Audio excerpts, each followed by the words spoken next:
It's a piece of shit walking down a trail of shit, leaving shit crumbs to find his way home. I can't keep track of all the shit. Brian Stelter. Sorry. I just can't take him seriously. Started yet. It doesn't matter. The name alone. Here's the thing. It's a slow... Nothing about this is going to be good. No. It's all accurate, but it's very off-putting, much like Brian Stelter. So this is long overdue for Brian Stelter. But the past few weeks, he's really earned it with the leftist propaganda he's been pushing. And it's even more... You know what? It's time for this week's What a Piece of Shit.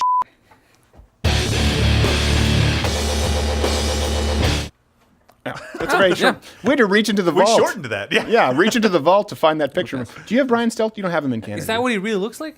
Yeah, well, we're gonna have a bunch That's of... a real person? This is a real... That's amazing. This is a real person on the news. He has his own show. Yes. That's disgusting.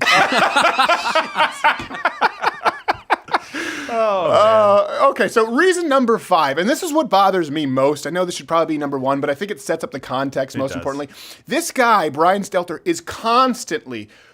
And he doesn't even see how transparent it is. It's inadvertently transparent. He's not trying to be transparent, but he's accidentally transparent in praising his own show, his own network, and he's constantly, his whole show, it's just about convincing you of his value as a media dinosaur. Here you go. And I'm actually a defender of this cable talk show model. I'm an avid viewer of it. Of course you are. Because news headlines are ubiquitous these days. Our phones alert us to the news. So cable is more like a rolling talk show, letting people be a part of the daily debate about how our country should be governed and how our world should work. But here's the thing, speculation actually has value too. It helps open our eyes, helps open our minds to what's possible. I know people like to mock cable news in moments like this. It's an easy punchline, right? Of course. We are kind of standing by to find out what the news is going to be, waiting for A.G. Barr to tell us something. Nothing. But that does have value too. No! It gives you a place to go, a place to turn to. A recognition that you're not the only one who wants to know. Go read an online article, go home, go to the pub and get crap-faced. Anything but this! Yes. It adds value too. Complete speculation devoid of facts. What a piece of shit. Brian Stelter, you use your airtime to advocate why you need the remaining portion of your airtime. By the way, did you know Pentelis? He's straight. For a talking penis, though, he lacks charisma. You'd think he'd have more. You'd think he'd be a little more whimsical. Oh, my gosh. Brian Stelter, you generally don't get the story right. You nearly always get it wrong, and then you double down. Don't believe me yet? Well, we're going to get to reasons 4 through 1, you piece of shit. So let's go to reason number 4. I should have had a language warning. It's bleeped, but this is designed with it in mind. But there's no other way to describe Jussie Smollett and Brian Stelter. And I know he's going to see this. You're welcome. He blamed the synagogue shooting. Okay, this is reason number 4. Blamed the synagogue shooting on Fox News anchors. Here you go. The ridiculousness of this rhetoric, but it is effective among some people. I sure hope some of those Fox hosts, some of those commentators take a moment, take a minute to think about their role in this environment. Hopefully there's some soul searching right now in the wake of this massacre. What? Oh, my gosh. By the way, I have not seen that. What does that have to do with asylum seekers? He's like, if we had more immigrants, they could shield the Jew. What is he talking about? I don't know. But you will notice a trend as we go through these clips. He's the news correspondent equivalent of Christian Bale. Like, these all occur within the same year, and it's like, guess his weight. Step right up. Step right up. This clip's from after Thanksgiving. See? So Stelter, here he argued that Fox News referred to immigrants as invaders and that this somehow drove someone to shoot, I guess, a bunch of Jews. That's what he's trying to say. Fox News is responsible for shooting Jews. Muhammad, by the way, not responsible for anyone having sex with 6-year-old girls or, killing Jews, as he called for in his last words. That would be a misinterpretation of kill the Jews. Insensitive. That was a smear campaign. It was definitely a smear. It was a smear campaign from Big Hadith. Yeah. Okay, how about this? Call me when you do a segment, Mr. Stelter, on how Ilhan Omar or Linda Sarsour, they're responsible for hate crimes against Jews. So let's just do that. Because I know people say it's not fair to compare Muhammad. Okay, current figures. But, Brian, I don't think you will. That would require you to be consistent, which you most never are, and is ironically one of the strong suits of most pieces of shit. So it seems as though you've missed the boat even on that. By the way, hit the notification bell if you're subscribed on YouTube because subscriptions don't mean a whole lot anymore. Also, bookmark the page because notifications may not work anymore. Let us know if you're getting them. Best thing is to join at loudwithcrowder.com/mugclub. You get the full catalog, full daily show. And of course, subscribe on iTunes and rate us there because we might be pulled. Who knows? Okay, reason number 3. This one should, I mean, I almost could just roll the clip, but let me just set it up in case for people who are listening in the car. He pushed Evan. He pushed Evan.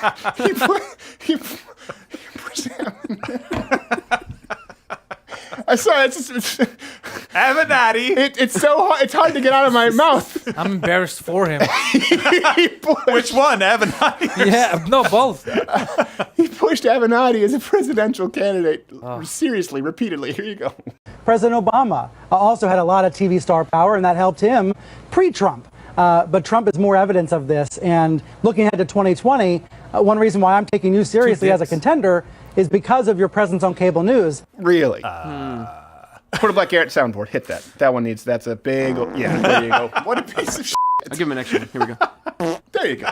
That seems like a Brian Stelter one. That seems why? like the one that he would do, Yeah.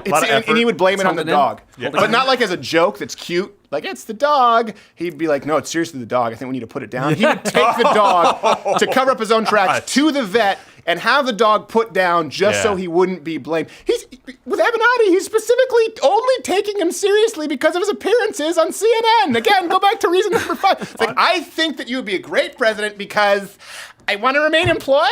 And you're on my show. That means you're important. You're all Otherwise, you wrong. wouldn't be on my show. All wrong. It's because he likes his hair.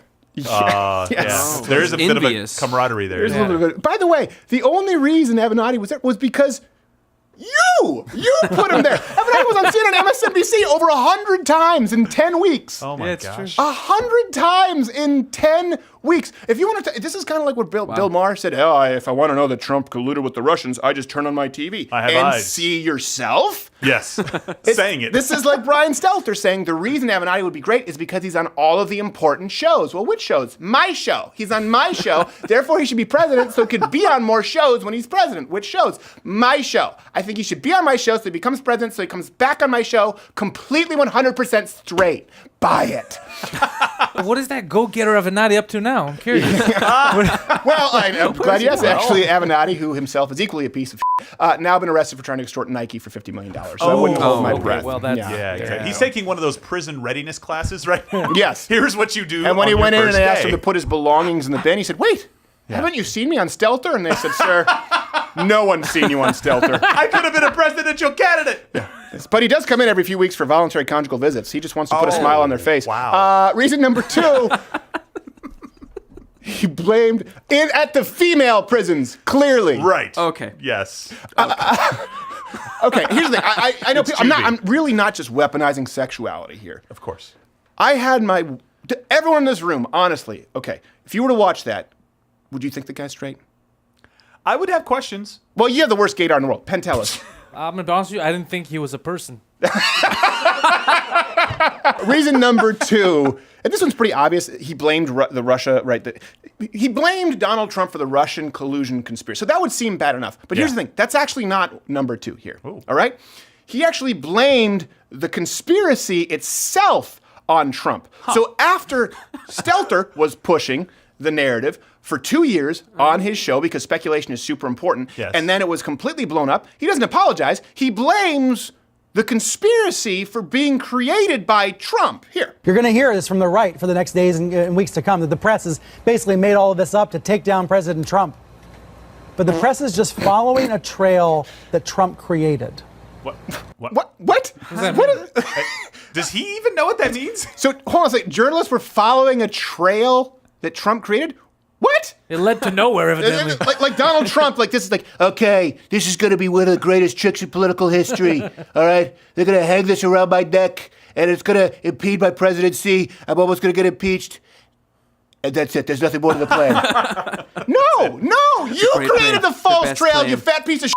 You're the one who did it. And you blame it on Trump. Take the Steele dossier, for example. It was a fake document created by a Democrat PR firm that the media you spread. And by the way, he went on to say that the Russian collusion narrative, it was basically the entire premise of the show. By the way, named reliable sources Yes. Unironically. all day. Watch this clip. Welcome back to Reliable Sources, where every day we're trying to keep track of the drip, drip, drip of the Russia investigations. Something else. It's a piece of shit walking down a trail of shit, leaving shit crumbs to find his way home. I can't keep track of all the shit. I mean, he's really trying to cut it off at the pass, and he just doesn't know how. He's like, now listen, they're going to say that the Russian collusion thing is not true, that it didn't happen. But these are the same people who don't believe I'm straight. Also, Donald Trump was the one who did this. Donald Trump was the one who set the trail of breadcrumbs when Roger Stone met with the Russians and sent a tweet to Julian Assange. And by the way, what was Donald Trump doing when he had Kid Rock out in American flag pants, who at one point had sex with Pamela Anderson, who happens to be friends with, again, Julian Assange? Why are you leaving? It's practically a bakery, President Trump. What? Oh, now you're going to blame me now? That's bullshit. He needs to reinvent himself. He's got to shave it completely, tattoo guitars in flames, and call himself Helter Stelter. That's what he needs. Whole new show. Yeah, whole new show. That show will suck too, though. Yeah, obviously. It really will.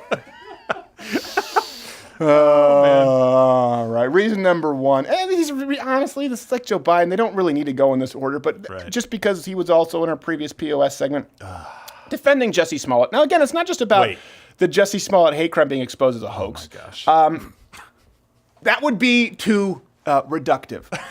We wouldn't want to be reductive when addressing Brian Stelter because Brian Stelter, I think of him as a nuanced issue. You know, like a bridge troll. So he claimed, like, they're not all bad. Everybody else missed that joke.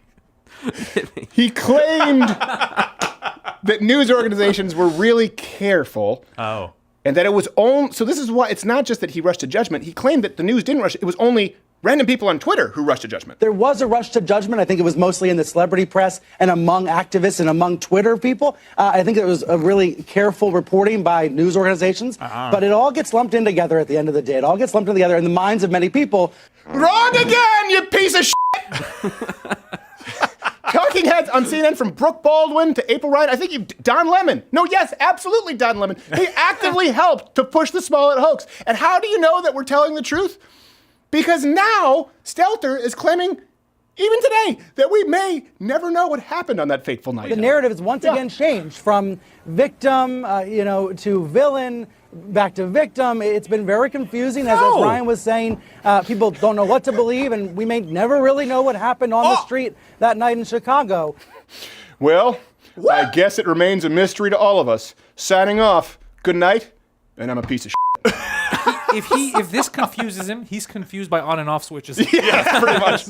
Okay, by the way, we may never know. Okay, let me kind of rattle off why that might not be true. Okay, the DA specifically said that Smollett was guilty. They were just letting him off because he served 16 hours of community service. We have video of the Nigerian brothers purchasing the materials used in the attack. We have the testimony that Jussie paid them, and we have the check with which he actually paid them. This story didn't have a turd in the punch bowl from the beginning. The whole punch bowl was nothing but shit. He wrote on the memo line, fake attack. Terrible criminal. Yes. Payable to fake checks cash. Yes. Here's what I don't understand. Gone too far. CNN made this decision.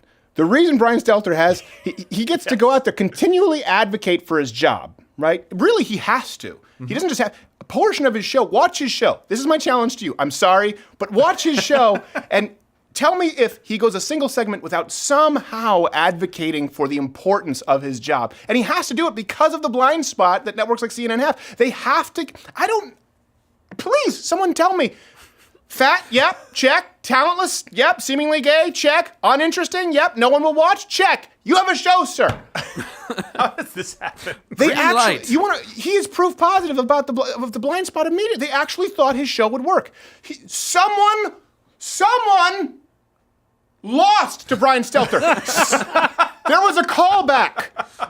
Imagine being in that room, exactly. Right? There's people sitting there with their sides at the callback, and everyone there, right? They're nervous, but they all feel pretty confident that he's not going to get it. They're pointing to Stelter, and then they see him on television later that week, and they say, "No, that's how bad and how much of a piece of I think he is." If you think I'm out of line, please let me know. Hey there, here I am drinking from my mug in a button down. How often do you see this? Never. So do me a favor and yourself, click one of these videos playing one of these boxes here, or subscribe, hit the notification bell also, because subscriptions don't really mean a whole lot. If you really want to support the show, join my club. If you don't, then there's no helping you.